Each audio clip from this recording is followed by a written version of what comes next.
Querida familia, nos encontramos nuevamente con el privilegio de abrir la palabra de Dios, aunque las circunstancias no son las óptimas desde la perspectiva humana. Posiblemente la perspectiva divina sí lo es. No sabemos en este momento, simplemente confiamos en que Dios está al control, confiamos en que Dios sabe y nosotros tomamos su mano y caminamos junto a Él. Así que, aunque para nosotros posiblemente no sea lo óptimo, quiero pensar que para Dios sí lo es porque Él tiene un plan. Y tengo el privilegio en este momento de abrir la palabra de Dios y compartirla contigo y con el deseo de dialogar, de reflexionar, de pensar, de mejorar, de crecer. No sabemos cómo estaremos del otro lado de este puente que estamos pasando. Pero ojalá que estemos más fuertes, más sólidos, más firmes en nuestra fe, más firmes en nuestra esperanza y descansando en las promesas de Cristo Jesús. El tema de este momento, lo que quiero compartir contigo, el título que he elegido, viene de un dicho que es de siglos. Supongo que lo he escuchado más de una vez. A Dios rogando y con el mazo dando. Claro, el título es solamente a Dios rogando, pero cuando uno piensa en el dicho y que tiene mucho valor, uno lo completa a Dios rogando y con el mazo dando. Me puse a investigar el origen de este dicho. No encontré necesariamente dónde, pero encontré un filósofo allá en el año 1565 más o menos, de nombre Juan del Mal Lara, escribió sobre diferentes dichos y tomó este dicho, a Dios rogando y con el mazo dando. Y allí en 1568, dije 65, pero en realidad es 68, escribió y publicó una versión, primero de la primera parte, a Dios rogando. Nosotros a veces lo escuchamos como a Dios orando, pero Dios rogando, así lo tenía él, allá en 1568, como mencionábamos, y explica lo que puede significar, tal vez como un teólogo, explicando lo que significa esperar en Dios, lo que significa consagrarse y descansar y poner nuestras ansiedades en las manos de Dios. Pero entonces viene la segunda parte y empieza a explicar qué significa con el mazo dando. A Dios rogando y con el mazo dando. Y contó una anécdota. Quise verificar qué tan cierta era, pero no encontré. Posiblemente tú puedas encontrar. Pero la anécdota que él contó es de un carretero. Venía jalando su carreta. Y entonces se le rompió. No menciona qué. Y entonces está allí pensando qué hacer con la carreta, cómo arreglarla, porque tiene que llevar lo que está cargando al siguiente poblado y está pensando cómo solucionarlo. Y en eso, y así lo menciona él, San Bernardo, el santo Bernardo, no San Bernardo como podríamos ver tal vez la raza del perro, sino San Bernardo. Iba caminando por ahí. Y entonces, al ver este carretero, al ver que venía este personaje tan respetado, tan escuchado, le dijo lo que muchas veces decimos nosotros cuando queremos hablar con alguien que sentimos que tiene tal vez una mayor jerarquía espiritual. Y le dijo, San Bernardo, ¿por qué no oras por mí? Cuenta la anécdota que contó Juan de que San Bernardo contestó lo siguiente: está bien, yo voy a comenzar a orar por ti, Así como eso nosotros le decimos a los, menciona a los que tienen más categoría según nosotros humanamente pensando, más categoría que nosotros espiritualmente, le decimos, ora por mí. Y este personaje le dice en la anécdota, está bien, voy a orar por ti. Pero mientras yo oro, agarra el mazo y comienza a golpear y a resolver. Y me puse a pensar en ese dicho, que inclusive lo dice Sancho Panza en el Don Quijote de la Mancha un par de veces, y tan utilizado hoy en día. Me puse a pensar en la connotación espiritual para nosotros hoy, en unas condiciones no óptimas, unas condiciones en el cual psicológicamente, fisiológicamente, económicamente no son las óptimas. Estamos pensando cómo vamos a salir después. Me puse a pensar qué significaría orar a Dios con el mazo dando. Y me gustaría partir del texto de memoria que se utilizó para comenzar la lección de escuela sabática de este trimestre, de los meses de abril, mayo y junio. El primer versículo de memoria que se sugiere, porque el estudio del trimestre va a ser la Biblia, es Salmo 119, 105. Salmo 119, 105. Supongo que lo has leído más de una vez. Anoche, mientras estaba en la iglesia, no había gente en la iglesia, estaba solamente la gente de cámaras y de micrófonos en la iglesia de Richardson anoche. Comentaba de que este versículo yo me lo sé antes de saber dónde buscarlo, antes de saber leer. Antes de saber buscar en la Biblia, yo ya me sabía este versículo. Mi madre me enseñaba los 13 versículos del trimestre y el 13º sábado me tocaba a mí pararme al frente y recitar de memoria los 13 versículos. Así que yo aprendí este versículo antes de saber dónde se encontraba. Y ahora es un versículo que se nos sugiere en la escuela sabática que nos lo aprendamos de memoria, si no te lo sabías de memoria previamente. El versículo dice, lámpara, fíjate bien, lámpara es a mis pies tu palabra y lumbrera a mi camino. Me llamó la atención que solamente hay un solo verbo en este versículo. Es. ¿Qué versículo? ¿Y qué verbo? Es. No hay otro verbo en el versículo más que ese.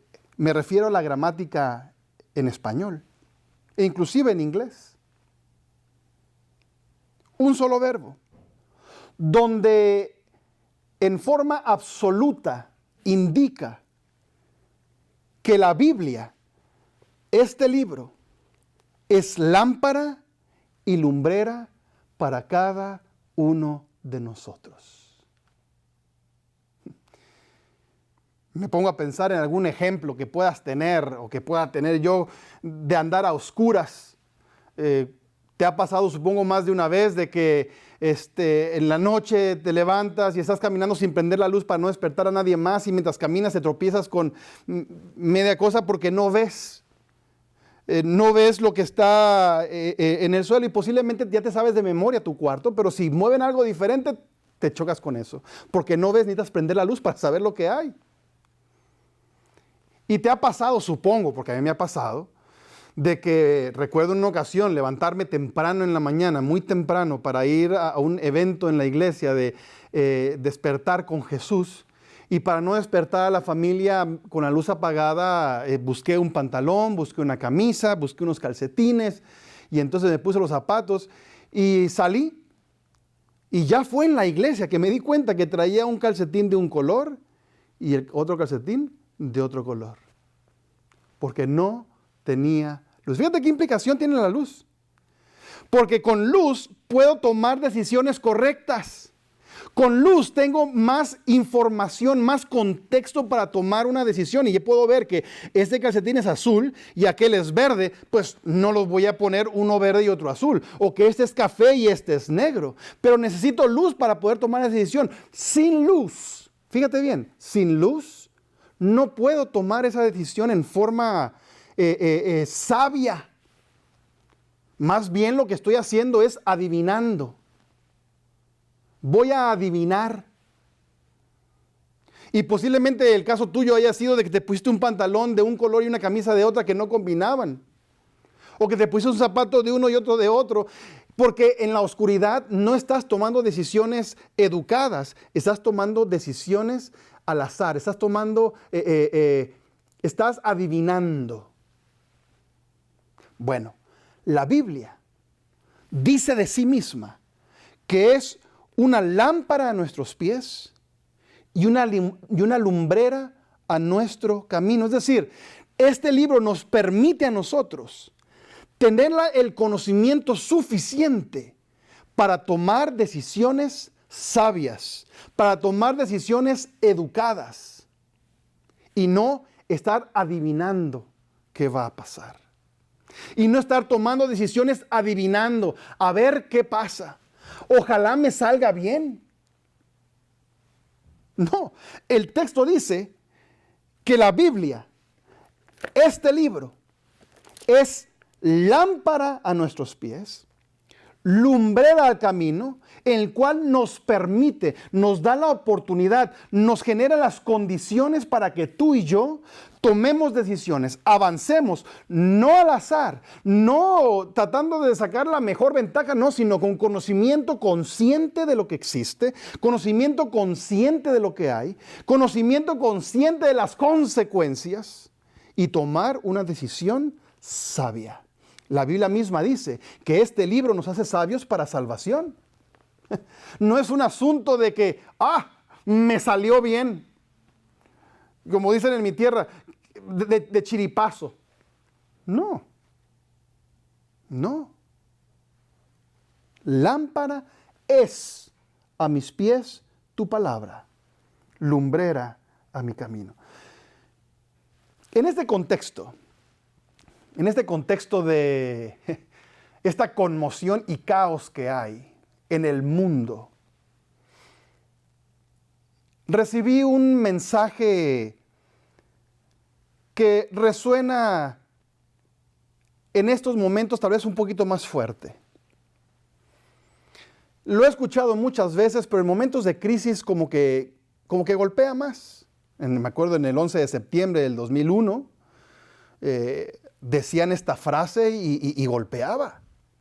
Pero después llegamos al día a día y aunque se decía la misma frase, como que no tiene el mismo impacto. Y ahorita, en la condición que nos encontramos, en el no saber qué va a pasar en cuestión de esta pandemia, pues bueno, esta frase o esta declaración golpea un poco más. Pues dice de que hay que prepararnos, hay que despertarnos y prepararnos, porque viene el tiempo del fin. Y mientras yo leía este mensaje que me mandaron por correo, sin leerlo en general, no me ha dado tiempo de leerlo, lo recibí apenas esta mañana, lo estaba viendo, pero me llamó la atención, vi al final que decía que hay que prepararse. Hay que despertarse y prepararse. Y me puse a pensar, ¿qué implica prepararse? ¿Qué significa prepararse? ¿Cuáles son las condiciones de prepararse? Prepararse significa ir a la tienda y comprar suficiente frijoles y arroz y no sé, y garbanzos y pan para 40 días. Prepararse significa tener suficiente papel higiénico, que es lo que está pasando aparentemente ahora. O significa construir algún refugio en caso de que se desate no sé qué. O tal vez, si lo llevamos al plano más espiritual, significa que debemos de leer más la Biblia, debemos de orar más y debemos también inclusive de ayunar más. ¿Será que es eso? ¿Qué implica? Que cuando se nos dice hay que prepararnos, pues, ¿qué significa? Considerando que la Biblia es lámpara a nuestros pies y es lumbrera a nuestro camino, quisiera que me acompañes a un texto bíblico que nos ayuda tal vez a resolver este dilema de qué significa prepararse. Y lo puedes encontrar el texto, si lo estás buscando en tu Biblia, Mateo capítulo 24, versículos 4 en adelante, que se le llama a el mensaje, el sermón del tiempo del fin de Jesús, que abarca los capítulos 24 y 25 del libro de Mateo. Pero solamente vamos a revisar unos cuantos versículos por asunto de tiempo, obviamente. Dice Mateo 24, 3. Y estando él sentado en el monte de los olivos, los discípulos se le acercaron aparte diciendo: dinos, ¿cuándo serán estas cosas? ¿Y qué señales habrá de tu venida y del fin del siglo? Respondió Jesús y le dijo: mirad que nadie os engañe. Y entonces comienza una descripción de condiciones de que cuando uno las lee, uno diría: oye, pues, Jesús estaba pensando en el año 2020. Parecía que como que lo escribieron ayer. Versículo 5, vendrán muchos en mi nombre diciendo: yo soy el Cristo.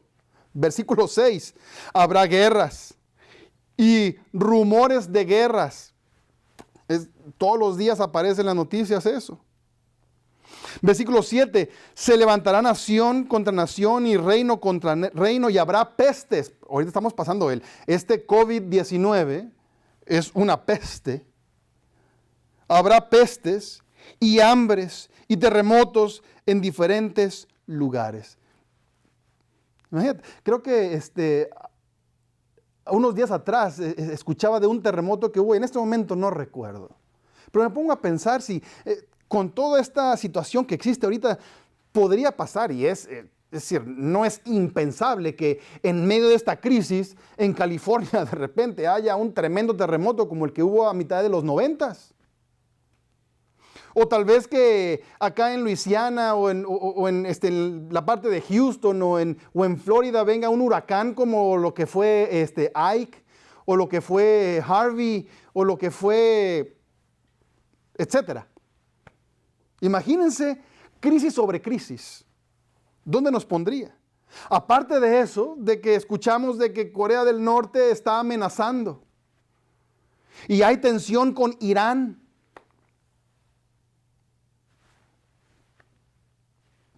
Parece que lo escribieron ayer. Por eso dice el versículo 10, muchos tropezarán y se entregarán unos a otros. Imagínense, se entregarán unos a otros. No habrá lealtad, inclusive ni en la amistad tal vez. Falsos profetas. El amor de muchos se enfriará.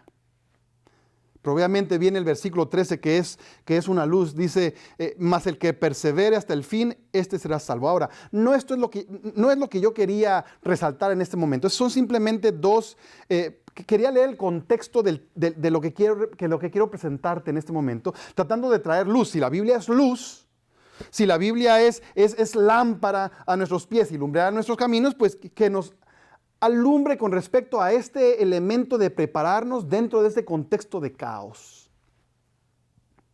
Y un contexto que está aquí justamente descrito en Mateo 24, que Jesús lo presentó.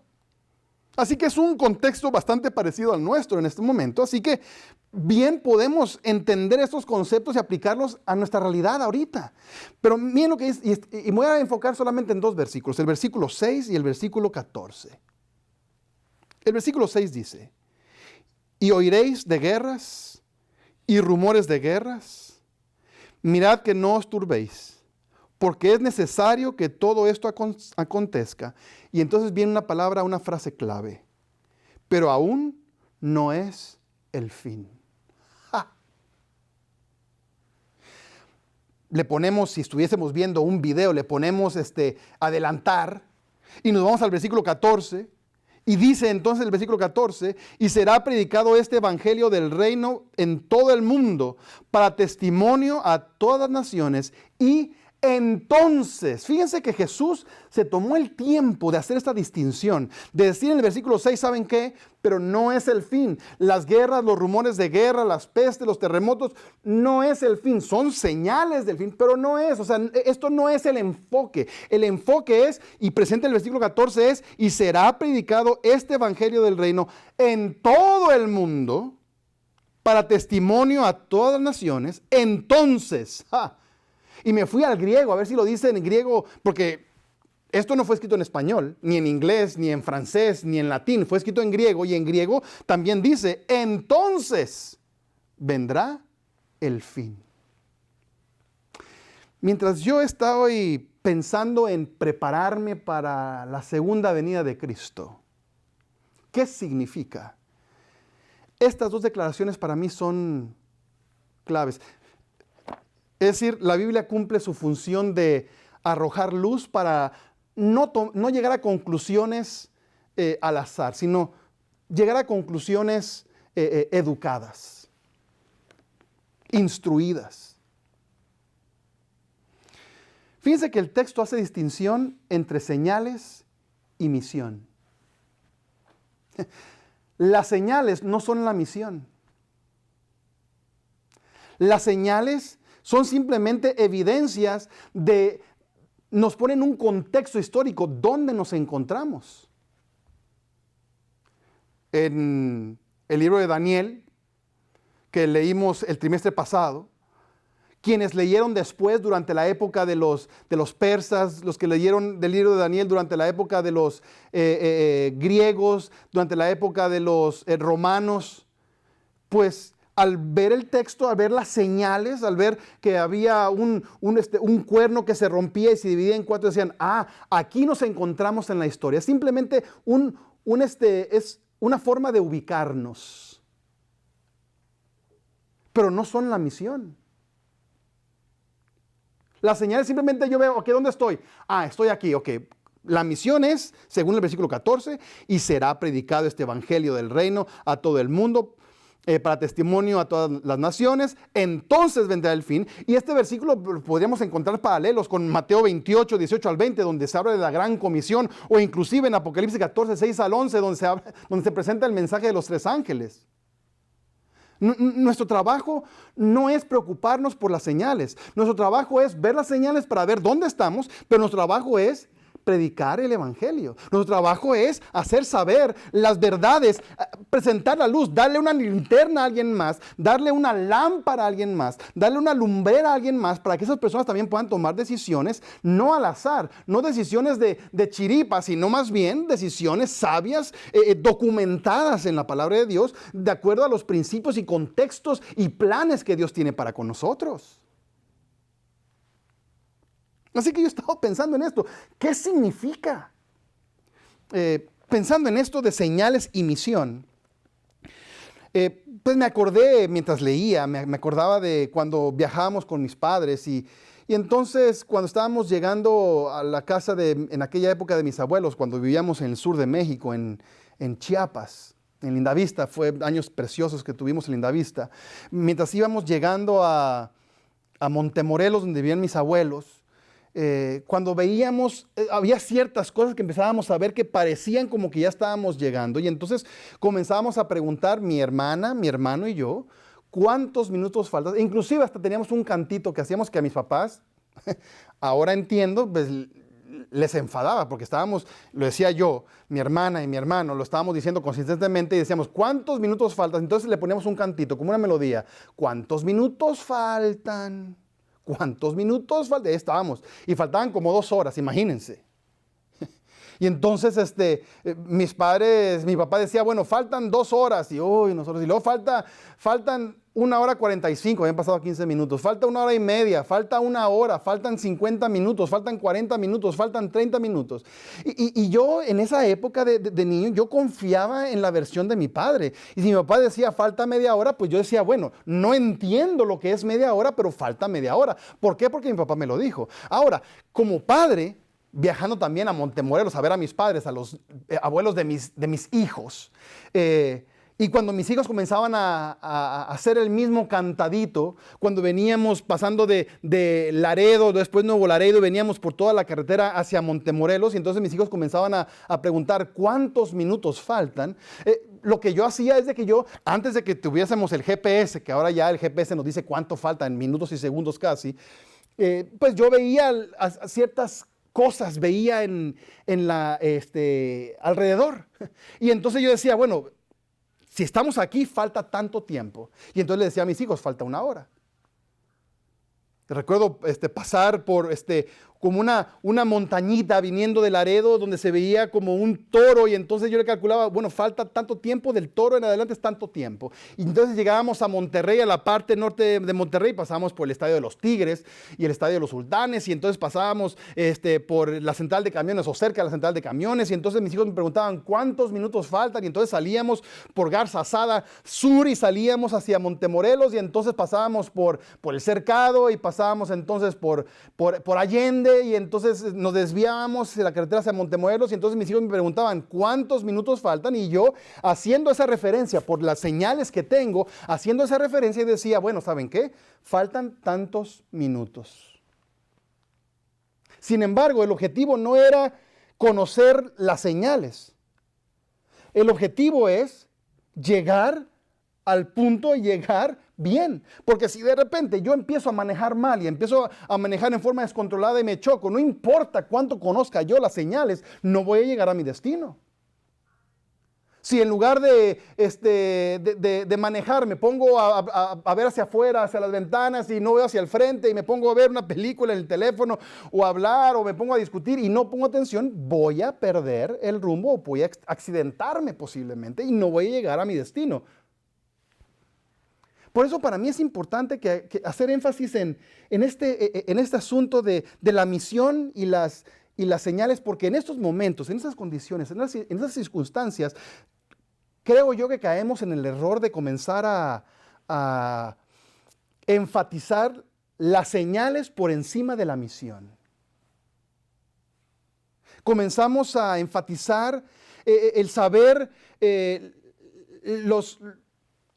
las dinámicas políticas, religiosas, culturales, económicas, y estamos ahí, entonces saltamos y miren, pasó esto, y pongan atención porque pasó esto. Espérense, está bien, pasó eso me ubica en la historia, pero mi responsabilidad es compartir un mensaje de esperanza, que también a veces es un mensaje de amonestación, pero también es un mensaje de paz, también es un mensaje de alegría, es todos.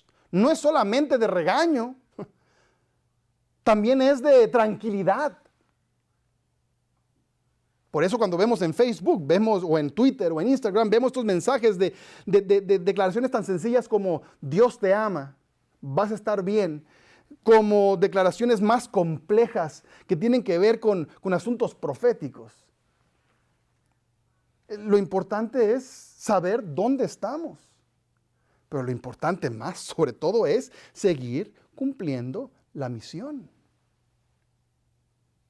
Así que hablando de la misión, hablando de lo que tenemos que hacer, porque me puse a pensar de que Jesús tenía razón, como ladrón en la noche. La verdad que esta crisis nos agarró como ladrón en la noche, nos agarró desprevenidos. Y ahora estamos 2, 3 semanas en esto, tratando de resolverlo y pensando cómo resolverlo, pero no es fácil no es difícil llegar a conclusiones de que sí, lo que dice Apocalipsis, lo que dice el conflicto de los siglos, se va a cumplir. Es decir, lo que de repente uno pensaría, ¿cómo nos van a quitar las libertades? Pues ya nos las quitaron algunas. Inclusive desde el 2001, y recuerdo antes de eso, cuando mi esposa viajaba con mi hijo a visitar a sus papás, recuerdo yo de poder entrar hasta la sala de espera. Inclusive en una ocasión me dejaron entrar al avión y después salir para regresarme a la casa. Y entonces mi esposa volar hasta la casa de mis suegros. Después del 2001 ya eso no es posible. Y esa libertad la cedimos, y yo la he cedido y la entiendo y la aplaudo. Claro, porque yo quiero asegurarme de que hay seguridad. Y esta situación de ahora nos ha limitado de otras formas. Y yo lo entiendo, yo me estoy quedando en casa, quédate en casa. Entiendo eso, así que no es muy difícil, en este contexto no es muy difícil ver de que se pueden cumplir lo que dice el libro de Daniel, el libro de Apocalipsis y el conflicto de los siglos. No es muy difícil llegar a esa conclusión. Pero llegando al asunto nuevamente, en esto de dinámica de las señales y la misión, ¿qué significa prepararse? Voy a compartir, y me quedan pocos minutos, tengo 3 versículos y 2 citas del libro La Educación y del libro El Conflicto de los Siglos, que voy a compartir contigo para arrojar luz. Arrojar luz. ¿Qué es prepararme? ¿Qué significa estar listo? Significa ayunar 2 veces a la semana, 3 veces a la semana. Significa orar media hora. Significa leer 2 capítulos diarios. ¿Qué significa prepararse? Y me llama la atención porque en el libro La Educación habla acerca, aquí tengo para no equivocarme, los beneficios del Evangelio y el espíritu del Evangelio. Ahorita vamos a ir a esa cita. Pero la pongo para tratar de generar una plataforma, un contexto. Comparto 3 versículos de esta lámpara. ¿Ok? El primer versículo es Mateo 5:48. Son versículos que he compartido muchas veces. Dice Mateo 5:48, sed pues vosotros perfectos como vuestro Padre que está en los cielos es perfecto. Fíjate bien, sed pues perfectos como vuestro Padre que está en los cielos es perfecto. Y de repente aquí podemos decir, voy a empezar a portarme, no voy a pecar porque tengo que ser perfecto como Dios es perfecto. Voy a empezar a orar para que Dios me ayude a no pecar, y voy a empezar a leer la Biblia para que Dios me ayude a no... Y comenzamos a sacar conclusiones fuera del contexto de lo que dice aquí, de revisar la lámpara, de que nos arroje luz. El contexto, mira cómo dice.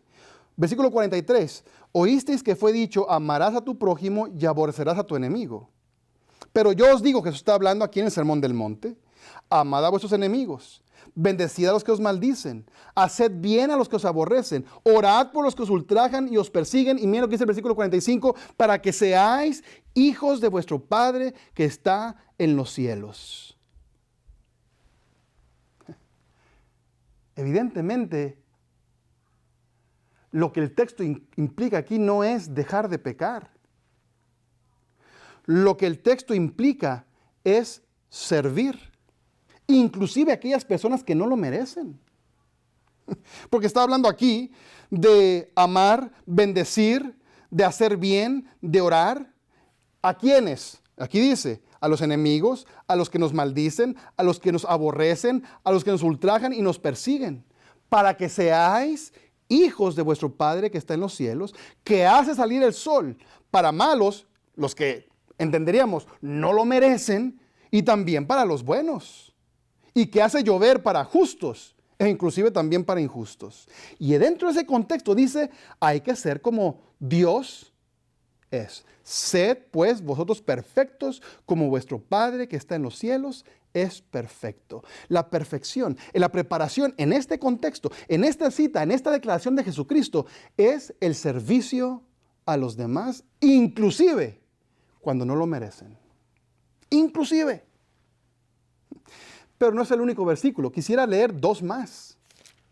Ahí mismo en el Sermón del Monte, si vamos al capítulo 7 del libro de Mateo, encontramos lo que se llama la regla de oro, que de paso Jesús no se la inventó, ya estaba inventada la regla de oro. Ustedes pueden leer, pueden buscar en Google y pueden googlear y encontrar de que antes de Jesús ya existía, pero la versión de antes de Jesús era, no hagas a otros los que no quieres que te hagan. Estoy tratando de hacer una síntesis de cómo se decía antes. Jesús viene y le pone el toque divino a la regla de oro. Ya no es pasivo, ya no es no hagas para que no te hagan. Ahora es, versículo 12 de Mateo 7, así que todas las cosas que quieran que los hombres hagan contigo, así también tú haz con ellos. Y mira cómo termina, porque esto es la ley y los profetas. No es pasiva la preparación. O no es solamente pasiva. No es encerrarme, aislarme. Es ir y servir como yo quisiera que la gente me sirviera, aunque ellos no lo hagan. Y así termina, porque esto es la ley y los profetas. La preparación incluye leer la Biblia, incluye orar, incluye cantar, incluye ayunar, pero también incluye el servicio. Es lo que escuchamos del libro de la educación. Los privilegios del evangelio es la oración, la lectura, el sentir esa paz, pero el espíritu del evangelio es el servicio. Leemos, hacemos todo para servir. Ahora es complejo, ¿cómo lo hacemos ahora si estamos en esta separación, en esta sana distancia entre nosotros? Pues es complejo, sin embargo, no siempre estaremos así. Por ahorita utilizamos los recursos que tenemos y en su momento tendremos que adaptarnos a las condiciones. Pero estaba viendo las iglesias, por ejemplo, la iglesia de Houston, de Northwestern Houston, haciendo tremendo trabajo, y varias iglesias, en este momento las que se me vino a la mente, pero varias iglesias están haciendo un servicio a los demás. Así me preparo, leyendo, preparando, aprendiendo, afianzando mi fe, pero entonces yendo al servicio. Un versículo más. Mateo 22. En el versículo 35, un intérprete de la ley quiso tentar a Jesús y le preguntó, ¿cuál es el gran mandamiento? Y Jesús le contestó, el versículo 37 de Mateo 22, pues si lo quieres buscar. Amarás al Señor tu Dios con todo tu corazón. Y después dice el versículo 39, y el segundo mandamiento es semejante, amarás a tu prójimo como a ti mismo. Y miren cómo termina el versículo 40. Yo lo tengo subrayado aquí en mi Biblia. Lo tengo subrayado en mi lámpara. De estos dos mandamientos depende toda, dice el texto. De estos dos mandamientos depende toda la ley y los profetas. Toda.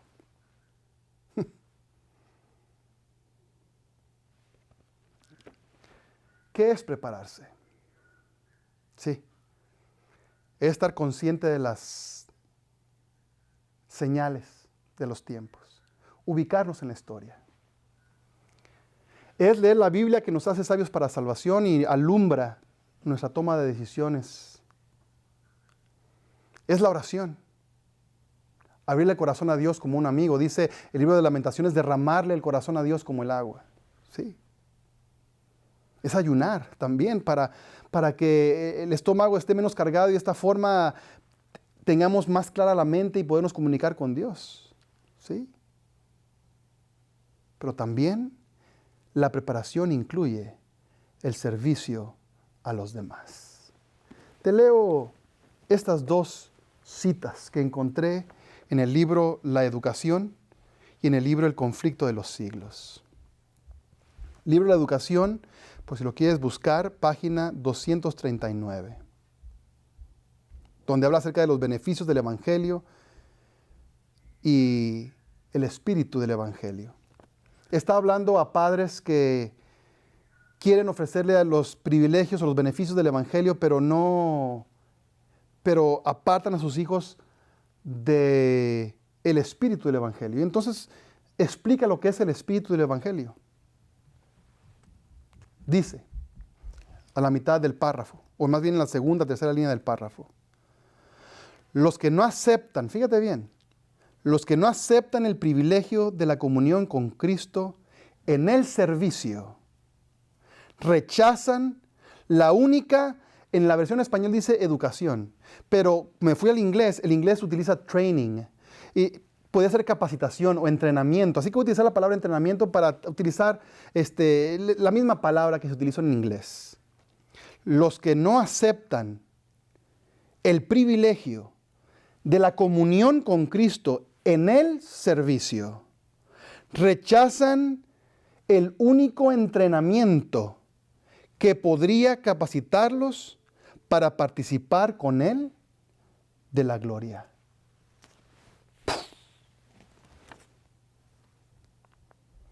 Rechazan la preparación que en esta vida da fuerza y nobleza de carácter. Pero habla de la única educación o de la única capacitación o del único entrenamiento que nos capacita para participar de la gloria con Cristo. El servicio. Camino a Cristo, página 80. Segundo párrafo, si lo quieres buscar. El párrafo comienza diciendo, el trabajo desinteresado por otros, fíjate bien, da al carácter profundidad, firmeza y una amabilidad como la de Cristo.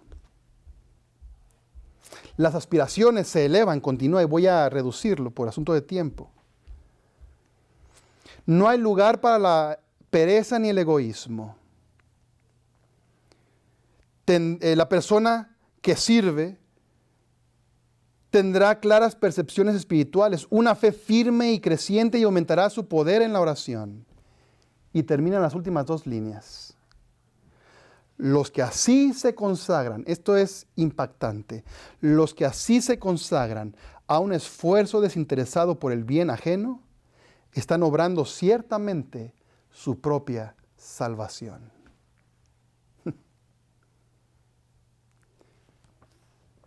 ¿Qué significa prepararse? Yo recibí un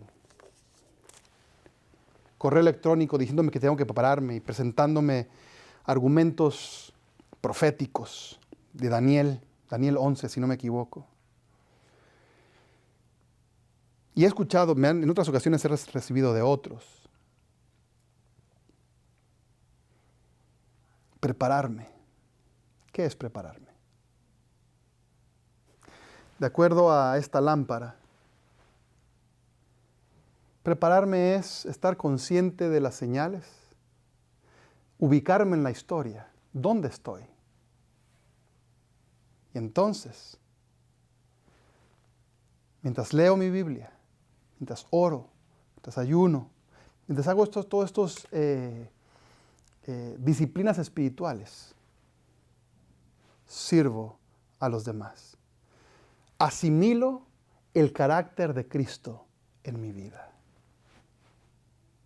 Tal vez el mensaje de ahorita no es tan todo va a estar bien, porque quiero pensar de que Dios tiene la historia, el control de la historia en su mano. Platicaba con mi madre de que tal vez para Dios estas son las mejores condiciones. Él así lo determinó y lo permitió y vivimos en esta condición y después sabremos, al voltear para atrás, vamos a decir, con razón. Así que lo que sentí en el corazón compartir contigo el día de hoy es simplemente decirte, ¿sabes qué? Dios nos ama, nos ha dado una luz, una lumbrera, para que tú y yo avancemos no en oscuridad, no al azar, sino en completo conocimiento y educación de las verdades, del control de Dios y de lo que es mejor para nosotros. Para que entonces tengamos el privilegio, en su momento, ya sea que nos toque resucitar o nos toque recibirlo en gloria, de pasar la eternidad con Cristo Jesús. ¿Qué significa prepararse? Compartir lo que en estos textos significa para mí. Preparémonos entonces. Estemos listos para la pronta venida de Cristo Jesús. Padre nuestro, te agradecemos, Señor, por tu amor y tus bendiciones y porque me diste el privilegio en este momento de dirigir la reflexión bíblica. Pero más allá, Señor, de mis conclusiones, que cada persona que esté escuchando pueda sentirse con la necesidad de ir a su lámpara y abrirla y alumbrar su vida. Y encontrar satisfacción, paz, amonestación inclusive. Pero también alegría, esperanza. Y Señor, porque confiamos en ti, porque confiamos en tu poder, porque confiamos en tu misericordia y en tu dirección, nos ponemos obedientes en tus manos. En el nombre de Cristo Jesús. Amén. My dream was music. I had spent all of my time after college working my way up to get to a point where I could become a successful musician, become a somebody in the world of music. I had finished a full pop soul album. I had applied for tour funding. Locations were set. In that moment, it was like I could look into my own future and I saw myself getting everything that I wanted. I saw myself on stages, accepting awards. And the first question that I asked was, then what? It's not enough. It wasn't enough to fill me up. And in that moment, I made a decision to follow the unknown, the invitation of where God was leading in my life. And so that night I decided to quit. And I remember sitting at my desk one morning and hearing that still small voice of God say, give it to me, I have something else for you. And I remember asking, are you sure? And just hearing that still small voice again, give it up to me, I have something else for you. I had given the thing that identified me away, and at this point I was asking God to open a door for where I could go next. Now, nursing wasn't the first choice or if I'm being honest, anything that was on the list of my expectations. I had no intentions of doing music ever again, but as a songwriter, slowly songs would start coming out. It's an interesting concept with songs because you don't know where they come from, but it's kind of out of the well of whatever you're experiencing. So as I started working in ER trauma, there were these cases or situations that would really impact me, and the way I knew how to process it was through writing music. I remember the first time I was in a trauma room by myself and I had a patient pass away, and I had to really wrestle with that concept of what do you do with someone, what do you do when someone has experienced life and death in front of you? And I remember going home and thinking, what are my options? I can harden my shell a little bit and next time it won't impact me as much, but that's not what I came here for. So I remember really sitting with what happened and just being inspired to pick up my guitar. I picked up my guitar and I wrote this song, and it was one of those songs that just came out. The song was called Love Remains, and the idea was that with all that I've seen in that place, with all that I had experienced in the ER and seeing all of the worst of humanity, there was still this silver lining that always existed, that was, come what may, whatever the worst is, love still remains, and there's never a way to blot it out. The question that I started asking when music came back together was, what does the gospel look like? What does the gospel feel like? What does the kingdom of heaven present mean? And I think my goal for music is to answer that question not only in the songs, but kind of what the songs create. I don't know what the future holds, and I'm completely comfortable with that, because I've come to a place where I don't need to know what the future holds or how the story unfolds. I've gained a relationship with the author of the story, and I know based off of my relationship with God that the story will go according to the character that God has.